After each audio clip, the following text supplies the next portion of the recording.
천국은 밭에 감추인 보화라는 제목으로 하는 말씀을 전하도록 하겠습니다. BC 200~300년 전에 그리스 물리학자 겸 수학자였던 아르키메데스라는 사람이 있습니다. 아마 학교 다닐 때 배웠을 것입니다. 아르키메데스에 대한 일화 가운데에 이런 내용이 나옵니다. 왕이 쓰는 왕관 있지 않습니까? 그 왕관은 순금으로 다 만들어져 있습니다. 그런데 이 세공업자들이 왕관을 100% 순금으로 만들어야 되는데 크기 모양은 똑같이 만들어 놓고 그 안에 금을 완전하게 하지 아니하고 은이나 다른 것으로 이렇게 섞여 버리는 거예요. 한마디로 말해서 조금 그것을 돈을 좀 벌려고 하는 거겠죠. 온전하게 하는 것보다 거기에서 사람 눈을 싹 속이는 그런 일들이 있었던 것 같습니다.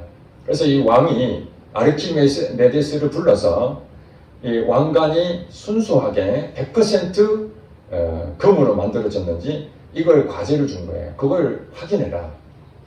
그래 이제 왕의 명령이니까 이 아르키메데스가 고민한 거예요. 그러다가 이제 목욕탕에 들어가서 깨달은 것이 있었습니다. 자기가 물에 잠기니까 어떤 일이 생기니까 그 있던 물이 흘러 넘치잖아요. 그래서 자기가 들어간 만큼 물이 흘러 넘치는 걸 보고 여기서 자기가 부력의 원리를 발견하게 됩니다. 부력의 원리가 이 금으로 만들었던 그 부피, 밀도 이 부분하고 이 들어간 만큼 이게 나오는 똑같은 그런 부분으로 자기가 생각하면서 부력의 원리를 발견하게 되면서 외쳤던 말이 여러분 잘 아시는 유레카가 거기서 나왔다고 합니다. 유레카. 그래서 어떤 노력하고 또 무엇인가 이루려고 성취하는데 뭔가 잘 안 되는데 그때 발견했을 때에 사람들이 외치는 한마디가 유레카 이렇게 말을 한다고 합니다. 그렇습니다. 우리가 인생 살면서 평범한 일상이라 할지라도 때로는 정말 충격적인 자기 삶에 이 사건은 정말 기억할 만한 일이다. 그리고 가치 있는 것을 발견할 때 그 마음이 얼마나 기쁘겠습니까? 그래서 생긴 종교가 불교입니다. 불교는 석가모니를 통해 가지고 인생이 왜 이렇게 힘드나? 도대체 우리 인생은 어디서 와서 어디로 가는가? 궁금하잖아요. 갑자기 사람으로 태어났는데 내가 왜 지금 여기 있지? 나는 도대체 어디로 가는 거야? 죽음 이후에 뭐가 있나? 고민하다가 오리수 밑에서 한 깨달음을 얻었다. 인생은 고통이다. 그러니까 이제 그런 것들에 대해서 원리를 발견해내는 석가모니의 가르침을 통해서 그 제자들이 불교를 만들어냈거든요. 그래서 스님들이나 이 불도에 있는 이 심취되어 있는 사람들 명상을 많이 합니다. 왜 명상을 많이 할까요? 뭔가 깨달음을 얻으려고. 우리가 일반적으로 하는 데서 자꾸 막히면은 답답하잖아요. 그것을 해결해야 되는데 명상을 통해서 그들은 해결합니다. 그래서 어떤 주제를 갖다 놓고 이게 무엇인가 고민하다가 갑자기 자기 머릿속에서 번뜩하는 것이 딱 나타나면 이게 이제 유레카가 되는 거예요. 유레카. 그러나 우리 기독교는 불교하고 비슷한 것 같이 보이지만은 근본이 다릅니다. 그것은 그들은 생각과 이런 걸 통해서 발견하는 것 뿐이지만은 해결은 안 되는 겁니다. 인생은 고통이다. 그거 발견했어요. 그 다음에 어떡하죠? 그 다음에는 없는 거예요.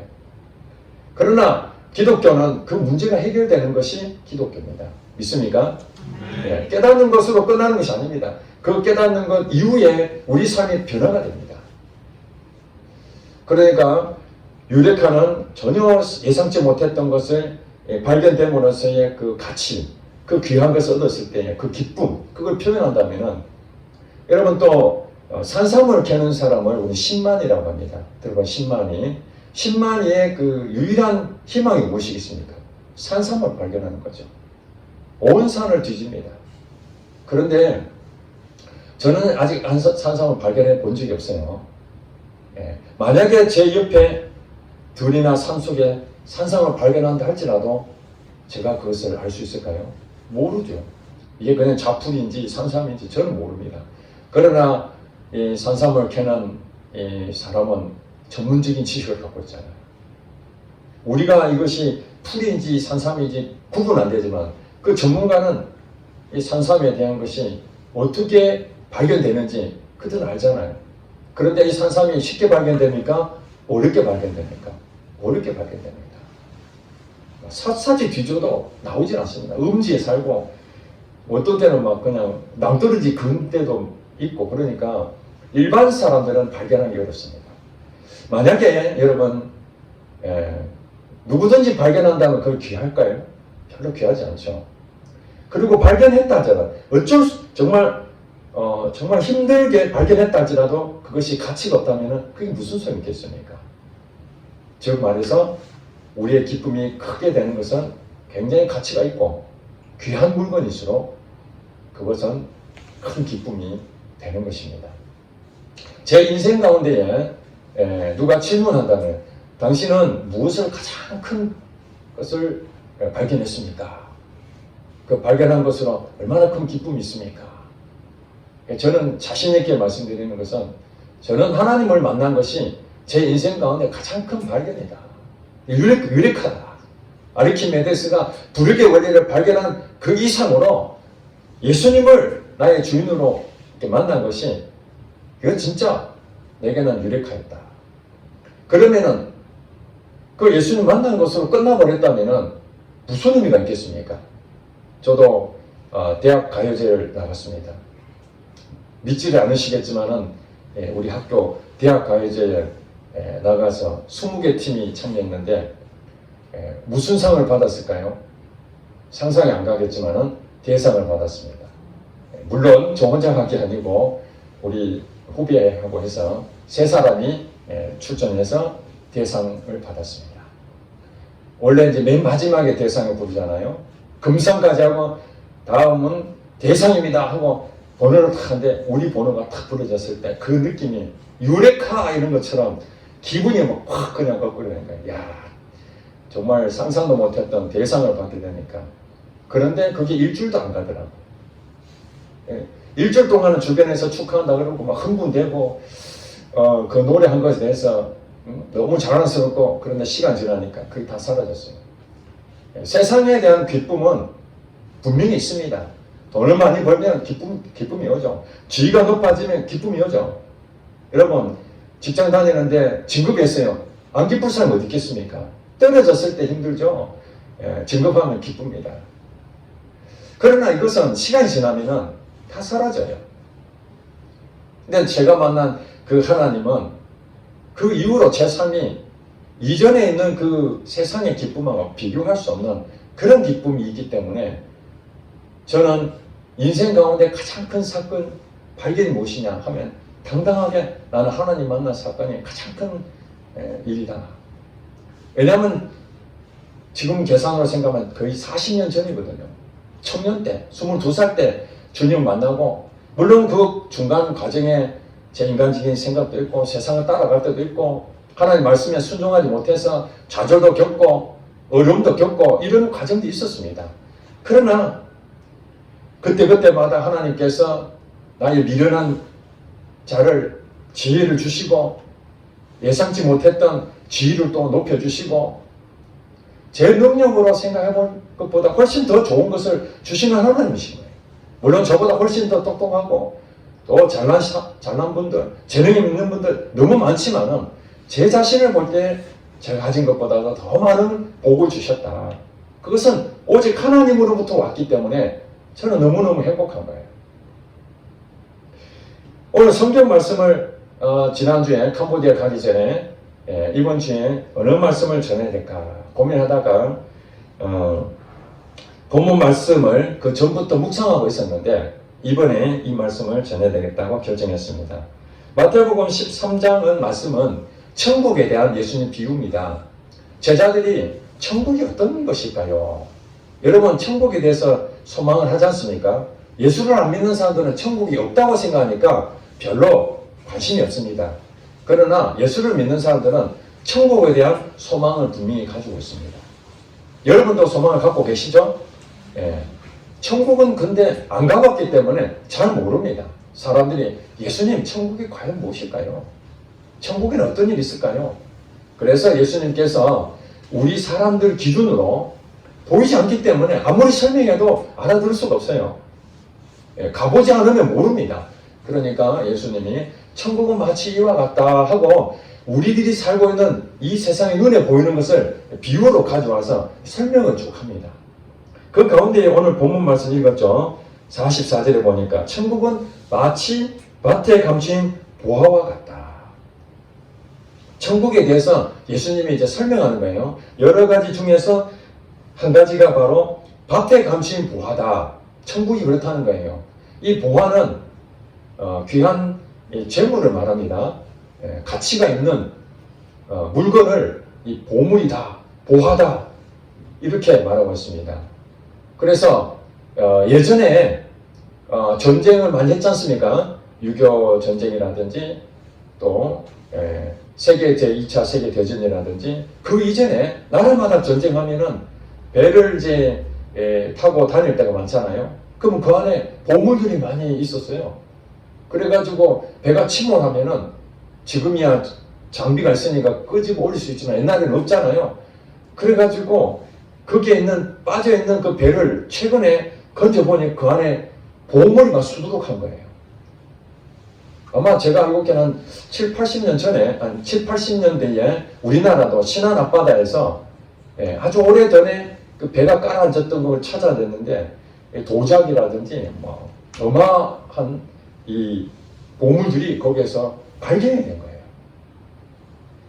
그러니까 이런 보물을 발견했을 때의 그 기쁨은 말로 다 할 수 없는데 그것이 천국이란 천국. 천국이 무엇일까? 시시한 게 아니라 가치가 있고 귀하다. 가치가 있고 귀할수록 우리는 그것을 더 간절하게 바라잖아요. 그러니까 밭에 감추인 이 보화인데 보화가 눈에 보입니까? 안 보입니까? 지금 밭에 감춰졌다는 얘기는 안 보인다는 거예요. 여러분 이 세상 살면서 보물은요 안 보입니다. 왜 그럴까요? 보이면 벌써 먼저 뛴 사람이 가져가 버리잖아요. 고려 청자가 눈에 보이는데 가만 놔두서 어떻습니까? 벌써 가져가 버려 동나버리죠. 심지어는요 그 학교에 운동회 할 때 생수 있잖아요. 생수 그걸 그 무료로 가져가라고 했는데 그것도 금방 동나요. 돈 얼마 안 하는데도 서로 가져가 줄 섭니다. 그냥 그거 가져가라고. 가치가 있는 것도 아닌데도 눈에 보이면 싹 없어져요. 그런데 가치가 있고 귀하다? 그것이 어떻게 눈에 보이도록 있겠습니까? 오늘 이 본문 말씀은 당시의 상황을 여러분 돌이켜봐야 됩니다. 당시에는 오늘날은 이제 은행들이 있잖아요. 그러니까 돈을 어디다 맡겨요? 은행에 맡기잖아요. 안전하잖아요. 그런데 옛날에는 은행도 흔치 않았고 사실 돈을 가지고 있으면 맡길 데가 없어요. 그러니까 귀한 물건으로 다 바꿉니다. 바꿔가지고 돈이 많다는 건 지주잖아요. 당시엔 땅을 갖고 있는 사람이 부자였습니다. 이 밭을 가지고 있는 사람들이죠. 그 사람들은 주로 이 보물을 어디다 숨겼는가? 땅 속에 숨었어요. 밭이나 땅 속에 다 묻어둔 겁니다. 가치 있는 걸. 도둑이 못 가져가. 자기만 아는 곳으로 다 묻어놨죠. 귀한 것은 안 보이게끔 다 해놨잖아요. 창고도 깊숙한데 감춰두듯이. 당시에는 이 지주들에 의해서 일꾼들이 전부 다 노동자들이었잖아요. 와서 파트 일하고 시간 가면 이제 끝나면 가고 그러고 이제 월급 받듯이 사례를 받고 끝나잖아요. 근데 오늘 여기 본문을 보니까 자기 것이 아닌 것 같아요. 여기 본문의 내용 보면은 자기 것이 아닌데 나무 밭에 가서 일을 하는 일꾼이었습니다. 그런데 일하다 보니까 어쩌다가 이 보물을 발견하게 된 거예요. 땅속에 감춰졌는 게. 원래는 좀 주인이 깊숙하게 좀 했었어야 돼. 약간 그 부분이 하다 보니까 발견된 것 같아요. 여기 보니까 사람이 이를 발견하는 숨겨두고 보물이 딱 발견했으니 이것을 자기 것이라고 주장할 수가 없어요. 왜냐하면 이 밭의 주인 거거든요. 그 밭에 있는 모든 것들은 주인이 권리가 있습니다. 그러니까 발견한 사람은 일꾼이잖아요. 자기 것이 아닙니다. 이 밭의 주인 것이기 때문에 이 사람이 생각하기에 내가 이 보물을 얻으려면은 너 이 보물 어디서 났어? 내가 지금 일하던 그곳에서 발견했어. 그러면 이건 자기 것이 아닌 거예요. 그 주인, 그 밭의 주인 거예요. 그러니까 이 사람이 지혜를 생각한 거죠. 내가 이 밭에 있는 보물을 내 것으로 하기 위해서는 반드시 밭을 사야 되는 거예요. 그래가지고 사람이 이를 발견한 후 숨겨두고 아무도 못 보게 숨겨두고 기뻐하여 어떻게 했다고요? 돌아가서 자기의 소유를 다 팔아서 그 밭을 샀다는 거예요. 이것이 천국에 대한 비유입니다. 천국이 가치가 없다면은 시시한데 거기에 숨겨둘 이유도 없거니와 가져가라고 해도 안 가져가죠. 귀한 물건 아니면 가져가는 거. 오히려 쓰레기 같으면요, 너나 가져라죠. 너나 가져라. 귀할수록 자기가 가지려고 하는 거죠. 이 사람을 생각해 보시기 바랍니다. 우리가 윤리 도덕적인 이 설교가 아닙니다. 이 말씀이. 나무밭에 있는데 발견했는데 주인님 이거 발견했습니다. 혹시 주인님 거 아닙니까? 이게 정상적이잖아요. 그런데 이 사람은 내가 발견했으니까 이 보물을 어떻게든 내가 소유를 해야 되니까 이 소유를 위해서는 이 밭을 사야 된다. 우리가 볼 때는 비상식적인 것 아닌가, 비양심적인 아닌가 이렇게 생각하는데 오늘 본문에 대한 그 주제는, 주 포인트는 윤리 도덕적인 얘기를 하는 것이 아니라 가치를 말하는 거예요. 그 가치를 사고자 하는 사람은 어떤 행동을 할 것인가. 그렇다고 이것을 자기 마음대로 가져가는 게 아니잖아요. 그 밭을 사는 사람 주인이니까 내가 이 밭을 사야 되겠다. 그 마음을 가졌다는 거예요. 저도 예수님 만나기 전에는 세상 높은 지위를 제가 얻기를 희망했습니다. 왜냐하면 지위가 높아지면 돈을 많이 벌게 돼 있거든요. 저희 집이 어려워졌기 때문에, 가난하기 때문에 돈을 많이 버는 것이 성공한 잣대였습니다. 하나님 만나기 전에는 제 인생 플랜은 그렇게 짰습니다. 내 청년 때 돈을 많이 벌어가지고 사업을 해서 큰 돈을 벌어야 되겠다. 그것이 유일한 목표였습니다. 그런데 어느 날 하나님을 만나고 난 뒤에 하나님이 내 인생의 전부구나. 그래서 저의 가지고 있는 모든 시간, 제 마음에 대한 열정들, 이런 모든 것을 오직 하나님으로 내가 중심에 가게 됐습니다. 여기서 자기의 소유를 다 판다는 것이 무엇입니까? 인생을 건 승부죠. 여러분, 투자를 하는데 정말 가치 있고 확신을 갖는다면 여러분, 친구에 있는 사람들까지, 아는 사람까지 가서 돈을 빌려와야 되잖아요. 네, 다음에 줄 테니까 정말 좀 돈 좀 빌려. 내가 돈 없으면 이 사람과 돈을 얻었어라도 그걸 사잖아요. 이게 정말 가치겠다라고 분명하다면, 전제 조건이. 그런데 대부분 사람들은 야, 이것은 분명하다 하고 샀는데 사기를 당하는 경우가 많잖아요. 그건 잘못 산 것이죠. 당한 것이죠. 본인 지혜로 자기 생각으로 그것을 샀을지는 모르지만 실제가 아니잖아요. 그러나 만약에 우리가 그것이 정말로 사실이라면, 전제 조건이 진짜라면, 여러분 진짜라면 여러분 어떡할 거예요? 100% 믿을 수 있다. 그러면 여러분 인생 걸지 않겠습니까? 저는 인생 걸어야 될 거라고 생각합니다. 이 천국이라는 부분이 그렇습니다. 천국에 대한 소유, 천국을 얻으려고 하는 것은 인생, 그 천국이 분명히 있다라는 것이 확신이 든다면 어떤 사람도 인생을 걸게 되었다는 거예요. 발견하지 못하니까 걸지 않죠. 밭에 아무리 하루 종일 일해봐야 일당 자기한테 주어지는데 무슨 소망이 있겠습니까? 그냥 하루 먹고 사는 거 족하겠죠. 그런데 어느 날 그 보물을 딱 발견하는 순간 이 사람 인생은 바뀌어버렸습니다. 꿈이 생긴 겁니다. 내 미래에 아무 도전할 것도 없었던 그 인생 가운데에 이 보물을 발견하는 순간, 그렇다, 이 보물만 있으면 내 인생 완전히 바뀌는겠구나. 그러면은 그 다음에 어떤 액션이 취해집니까? 사람이 바뀌게 됩니다. 이게 보니까 이를 발견한 후 숨겨두고 기뻐하며 돌아서. 여러분 보세요. 무언가 자기의 그 희망이 딱 생긴다는 건요, 기쁨이 딱 옵니다. 그렇지 않겠습니까? 놀라운 것을 발견할 때에 기쁨이 넘칩니다. 이야, 이것만 있으면 나는 진짜 큰 부자가 되었구나. 이것만 있으면은 지금까지 고생했던 거 다 이제 완전히 끝났다. 그런데 가만히 있겠습니까? 야, 기쁘다고 가만히 있는 사람, 그 바보죠, 그거는. 말이 안 되잖아요. 여러분, 선착순 5명 안에 들면은 10억을 줍니다. 날짜는 몇 년, 몇 월, 며칠, 몇 시에 공지를 합니다. 그걸 보고 선착순 10명 안에 들면 무조건 10억을 줍니다. 그게 사실이라면 여러분 그 시간에 딱 기다리고 있잖아요.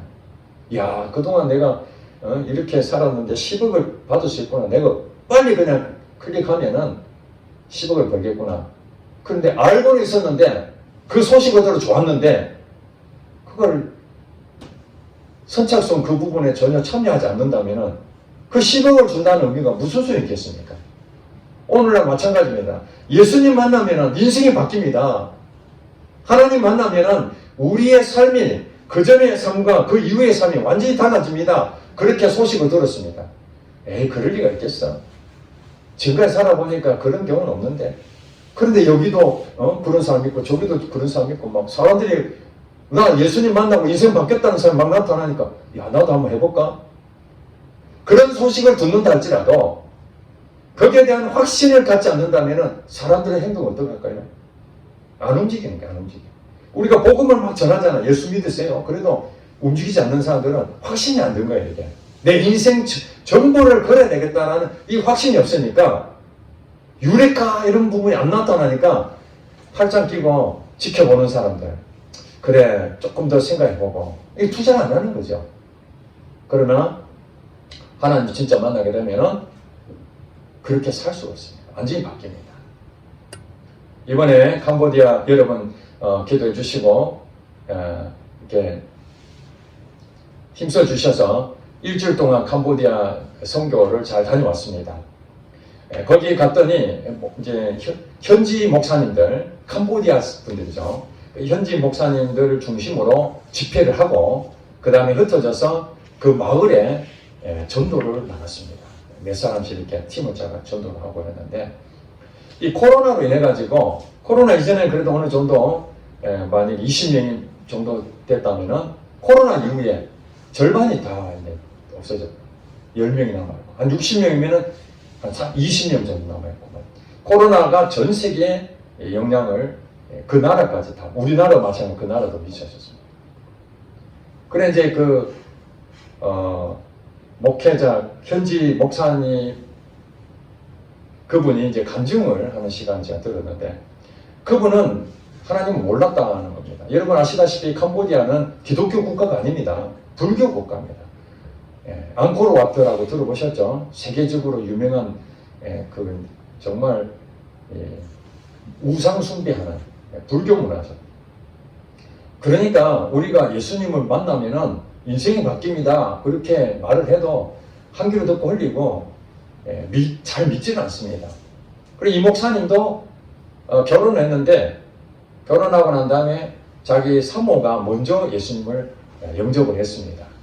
그래서 계속 사모가 예수님을 권유를 하도록 자기는 제가 예전에 예수님 만나기 전에 꿈이었던 것처럼 세상에 성공하는 게 최고다.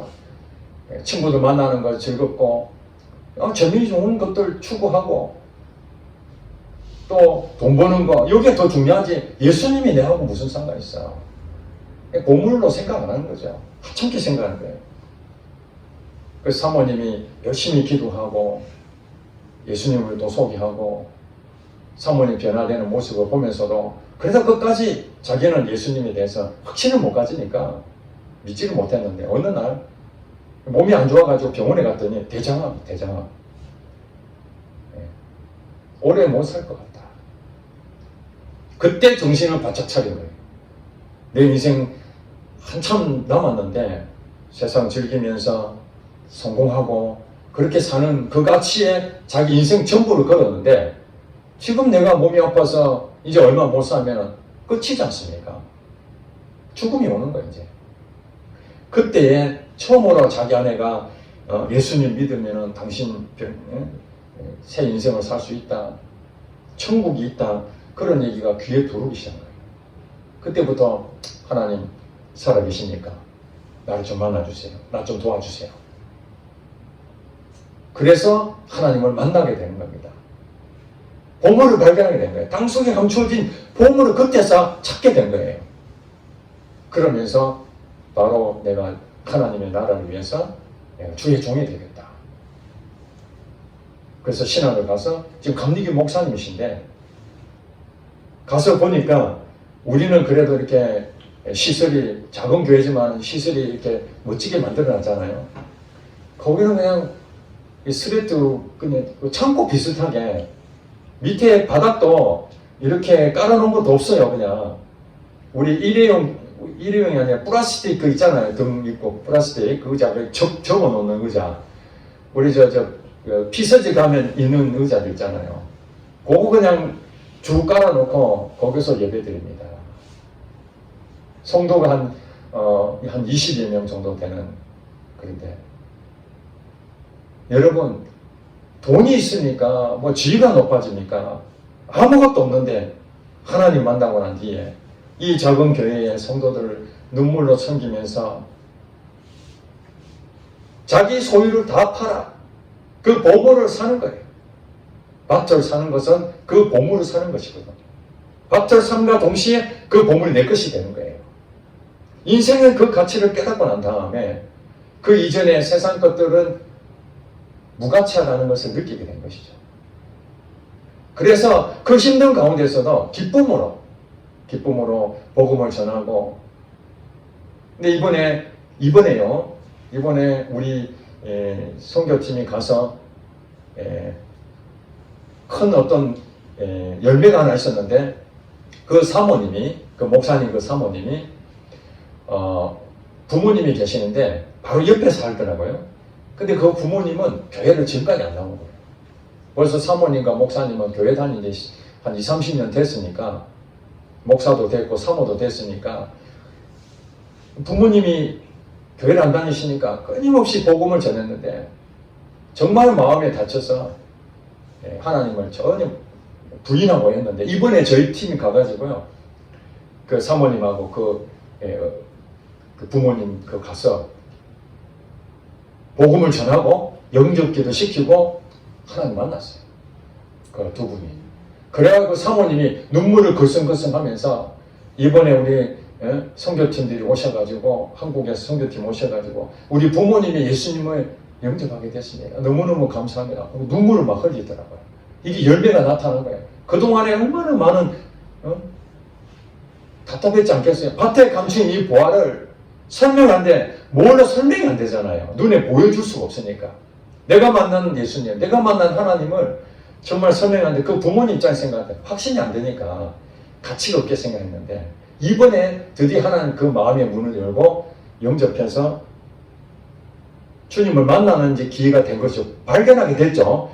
그 다음 이후에 이제 그 부모님이 어떻게 인생이 바뀔지 이제 다음 소식이 이제 기대하려지게 됩니다. 저도 하나님을 만나고 난 뒤에 사업을 하고 또 40대 초반에 목회자의 부르심에 대해서 여기까지 왔는데 교회가 크지 않지만은 저는 정말 너무너무 행복한 목사라고 생각합니다. 지난 시간 40년 동안 하나님이 지켜주신 그 은혜 세상으로 보면은 성공한 것이 아니잖아요. 교회를 크게 뭐 건물을 짓고 성도수 많고 뭐 놀라운 일이 나타나고 뭐 이러면은 세상 기준으로 보면은 야 성공했다. 목사로서 성공했네. 이런 말을 들을 수 있을 텐데 그 캄보디아 목사님처럼 교회도 보여줄 것도 없고 참 부끄러운 부분만 있는데도 불구하고 그래도 자기가 만난 예수님 때문에 기쁨이 넘치고 자기 인생 전부에 대해서 감사하고 그런 모습을 보이는 것처럼 저도 비록 작은 교회를 섬기고 있지만 하나님 주신 그 은혜에 감사가 생기는 거예요. 이번에 제가 어떤 일이 생겼는지 제 개인적으로 참 은혜를 많이 받았지만은 핸드폰을 분실했습니다. 차에 그 가방에다가 핸드폰을 놔뒀는데 점심 먹고 이제 가방을 보니까 핸드폰이 안 보이는 거예요. 여러분 아시다시피 저는 굉장히 꼼꼼한 편이거든요. 뭔가 계획을 잘 하고 그래서 잘 분식을 하지 않습니다. 근데 캄보디아까지 가가지고 핸드폰이 없어졌으니 제가 얼마나 당황했겠습니까? 차에 아무리 찾아봐도 없고 캄보디아 사람 가운데에 누가 이거 가져간 것 같구나. 그 선교사님도 그렇게 말씀하시더라고. 여러분 가지고 소지품도 조심해야 됩니다. 여기 소매치기도 많고 믿을 사람 아무도 없습니다. 이렇게 얘기하더라고요. 가난한 나라일수록 그만큼 귀하잖아요. 핸드폰 하나 팔면 100만 원 받는다는 거예요. 이거 잘못하면 핸드폰 잊어버린 거예요. 내가 부주의했구나. 그런데 이제 핸드폰 잊어버렸으니까 뭐 온갖 자료부터 뭐 속상한 일이지 않습니까? 그런데 순간적으로는 기도했습니다. 하나님, 왜 갑자기 이런 일이 생겼을까? 여러 가지 생각하면서 한 가지 깨달아진 게 있었습니다. 말씀이 생각났습니다. 항상 기뻐하라. 쉬지 말고 기도하라. 범사에 감사하라. 여러분 잘 아시는 성경 구절 말씀이잖아요. 그 말씀이 딱 생각난 거예요. 항상 기뻐하라. 지금 핸드폰을 잃어버렸습니다.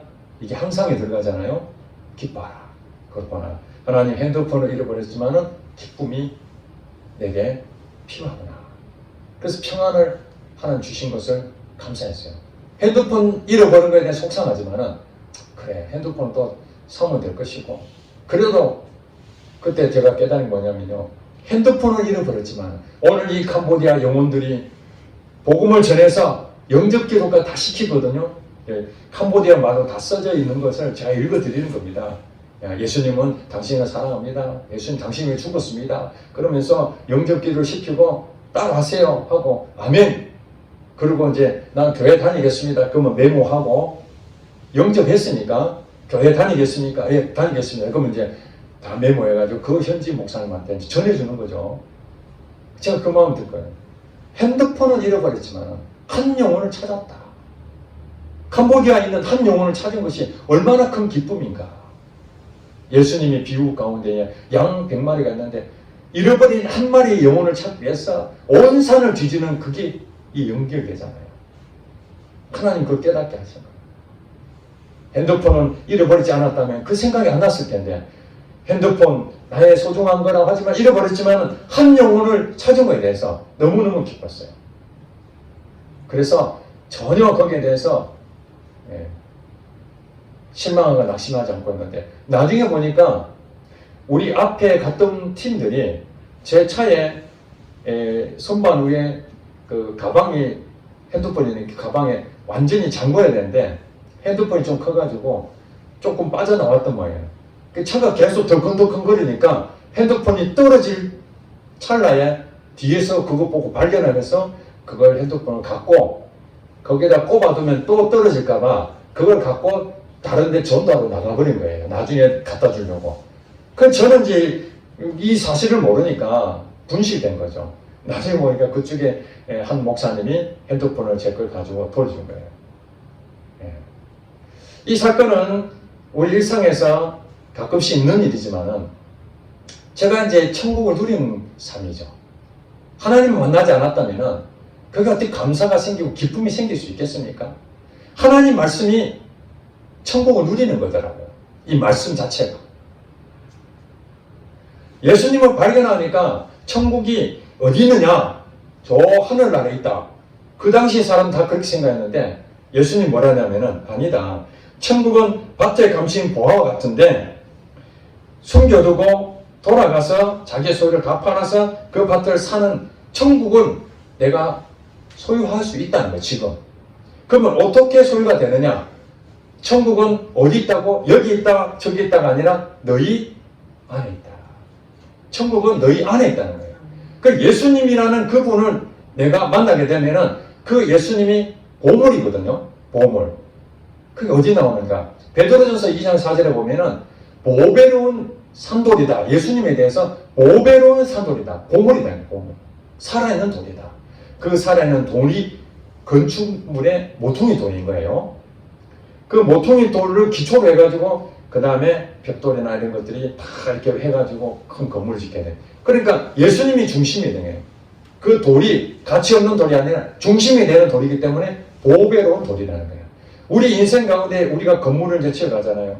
점점 되면서 성숙해가고 더 많은 것을 배우고 더 깨달아지고 이 과정에서 중심이 누구냐? 예수님인 거예요. 예수님이 나의 보배가 되는 거죠. 고린도후서 4장 7절에 보면은 이 보배를 질그릇인 우리가 가졌다고 그렇게 또 설명합니다. 예수님이 보배인데 예수님을 우리는 질그릇으로 비교하기보다는 질그릇, 그릇이. 그 그릇은 보배를 담는 그 그릇은 엄청난 가치를 가지고 있는 거죠. 보배를 담지 않는 그릇은 사실은 시시하잖아요. 그 보배의 가치 때문에 그릇도 빛이 나는 것처럼. 그러니까 우리는 예수님을 믿었다는 얘기는 예수님을 소유했고 예수님을 소유한 자는 천국도 소유한 줄 믿으시기 바랍니다. 여러분 안에 이제 예수님이 계신다면 천국을 소유한 것입니다. 그러면 이제 여러분 어떻게 됩니까? 발견됐으니까 나의 전부의 인생을 걸어야 되는 거예요. 인생 전부를. 예수님을 이제 인생 전부를 걸어서 가져왔는데 그 다음에 이것을 사용하지 않으면 아무 소용이 없는 거죠. 여러분 그 반지 얼마나 귀합니까? 다이아 반지. 그렇잖아요. 목걸이 얼마나 귀합니까? 예. 값어치 있는 것을 살 수는 뭐 수백만 원짜리, 수천만 원짜리, 어떤 뭐 몇 억짜리도 있는데 그거 있는데 그것을 이렇게 행사 때나 무슨 좋은 일일 때 그런 거 탁 차고 가면은 빛이 나잖아요. 그게 장신구가 그 역할을 하는 거잖아요.